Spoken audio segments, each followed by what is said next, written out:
গাছটিকে প্রত্যেক বাগানে চিনি।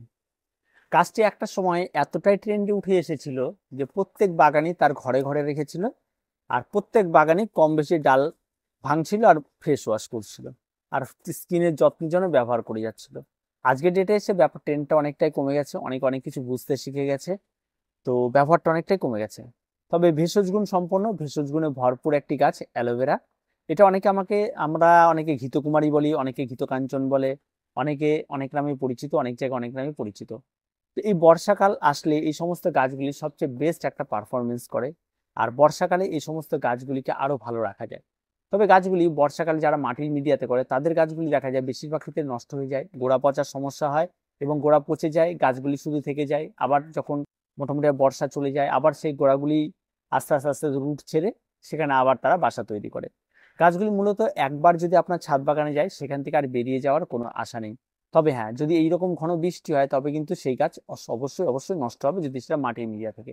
এখানে যে মিডিয়াটা ব্যবহার করা হচ্ছে সেই মিডিয়াটা আলাদা মিডিয়া।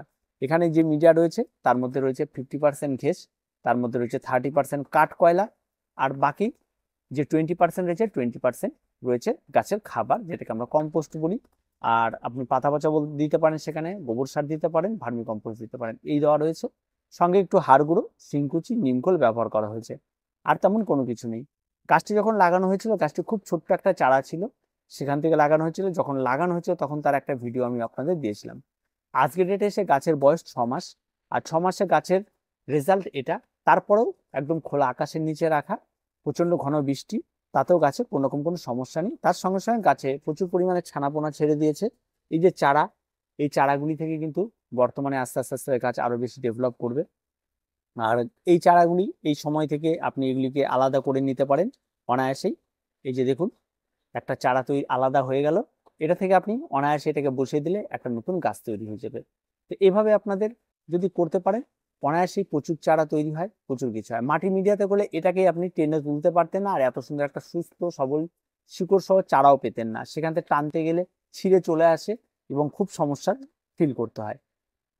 তার জন্য আপনাদের মিডিয়াটা বলে দেওয়া হলো। এবার আসি গাছের পরিচর্যা। পরিচর্যা বলতে এই সমস্ত গাছগুলি এই মিডিয়াতে করার পরে তেমন কোনো রকম পরিচর্যা অন্যান্য গাছের মতো লাগে না। এই সমস্ত গাছগুলি এমনি দেখতে অনেক বেশি সুন্দর। আপনি এটাকে ইনডোরে রাখতে পারেন, আউটডোরে রাখতে পারেন, যে কোনো জায়গায় রাখতে পারেন। রোদ যে প্রচন্ড কড়া রোদ লাগবে তেমনটা নয়, রোদ শেডি রোদ সবচেয়ে বেশি পছন্দ করে। কড়া রোদে রাখলে এই পাতাগুলি একটা সময় লালটে লালটে ভাব হয়ে যাবে এবং পাতা নষ্ট হবে।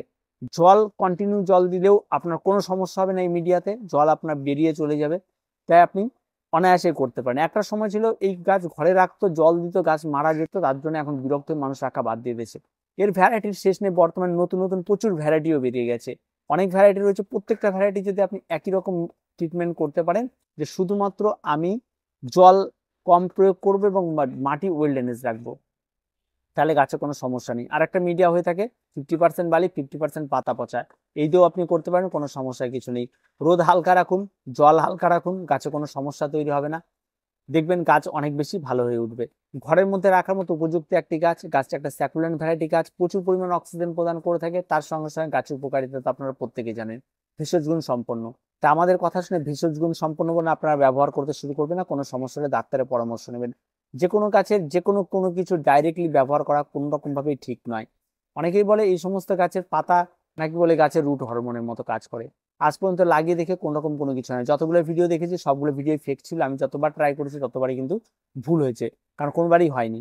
ঠিক আছে, এই ধরনের কোন রকম কোনো কিছু করবেন না। অনেক সময় দেখা গেছে যে গোলাপের ডাল কেটে এই সমস্ত গাছের পাতার মধ্যে রেখে দিয়েছে এবং বা সেই পাতা সহ সেটাকে লাগিয়ে দিয়েছে, হয়ে গেছে ফুলের বৃন্ত থেকে রুট বেরিয়ে গেছে। এই সমস্ত কিছুই ফেক ছিল। আর এই সমস্ত কিছু একটা ভিডিও আমি করেছিলাম যে ফেক ভিডিও কোনগুলি, সেগুলিকে দেখার জন্য। এই সমস্ত ফেক ভিডিও একদম নয়। এগুলো ভিডিওর উপরে মিলিয়ন মিলিয়ন ভিউ আছে, কিন্তু প্রত্যেকটা ফেক। এই অ্যালোভেরার উপর প্রচুর মিলিয়ে ভিডিও রয়েছে, যেগুলি প্রত্যেকটা বেশিরভাগই ফেক। এর রিয়াল ভিডিও কিন্তু আমাদের চ্যানেলেই পাবেন, প্রত্যেকটা অথেন্টিক ভিডিও, এবং প্রত্যেকটা যা আমরা বলবো একদম সঠিক কথা বলবো। তার কোন রকম কোনো বাইরে বাড়তি কোনো কোনো কিছু নেই, যেটা আপনার জন্য হার্মফুল হতে পারে বা আপনার গাছপালার জন্য খারাপ হতে পারে। তাই এর যে রুটটি রয়েছে সেটা কোন রকম ভাবে কোনো কিছুতে আপনি দিলে তার যে পার্সেন্টেজে পরিমাণে এর রুট হরমোন থাকে এর মধ্যে, তাতে গাছের রুট বেরোনোর কোনো সম্ভাবনাই নেই। তাই সেরকম কোনো কিছু ভাবার কোনো কিছু নেই। আপনি যদি কাটিং থেকে চারা তৈরি করতে চান, এই গাছের কোনো রকম পাতার রস নয়, আপনি ব্যবহার করুন, একদম পরিষ্কার রুট হরমোন যেটা বাজারে কিনতে পাওয়া যায়। গাছের উপকারিতা প্রচুর। গাছকে আপনি ঘরের যে কোনো জায়গায় রাখতে পারেন, ইনডোর প্ল্যান্ট হিসেবে সবচেয়ে বেস্ট গাছ। যে কোনো জায়গায় হবে, শুধুমাত্র ঘরের দরজা জানলা খুলে রাখলে আলো পৌঁছাতে হবে, তাহলেই হয়ে যাবে। গাছকে যারাই করতে চাইবেন, গাছের পাতা কম কাটবেন, নিচের পাতা বেশি কাটবেন, উপরের পাতা কম কাটবেন। গাছের পোকামাকড় একটা হবে, ব্ল্যাক স্পট হয়। যদি গাছে খাবার এবং গাছে ঠিকঠাক কোন রকম খাবার প্রয়োগ না করেন তাহলেই হবে। গাছে খাবার প্রয়োগ যদি আপনি করতে পারেন, বছরে 2বার করতে পারেন, তাতেই যথেষ্ট। আর তেমন কোনো কিছু নেই। 2বারের মধ্যে যে খাবারটি প্রয়োগ করবেন, আপনি হাড় গুঁড়ো নিতে পারেন, চিংকুচি নিতে পারেন, নিমখোল নিতে পারেন, আর ভার্মি কম্পোস্ট, এই মিশিয়ে মিশিয়ে সমস্ত খাবারের 2 চামচ আপনি 6 ইঞ্চি মাপে টবে একবার ব্যবহার করতে পারেন। আবার বছর শেষে আর একবার ব্যবহার করতে পারেন। যদি দেখা যায় গাছে সম্পূর্ণরূপে চারায় ভরে গেছে, সমস্ত কিছু ভরে গেছে, চারা বের করে নিতে পারেন, বা সেক্ষেত্রে এই সমস্ত চারাগুলি টানলেই বেরিয়ে চলে আসবে, সেগুলিকে আলাদা জায়গায় পট করতে পারেন।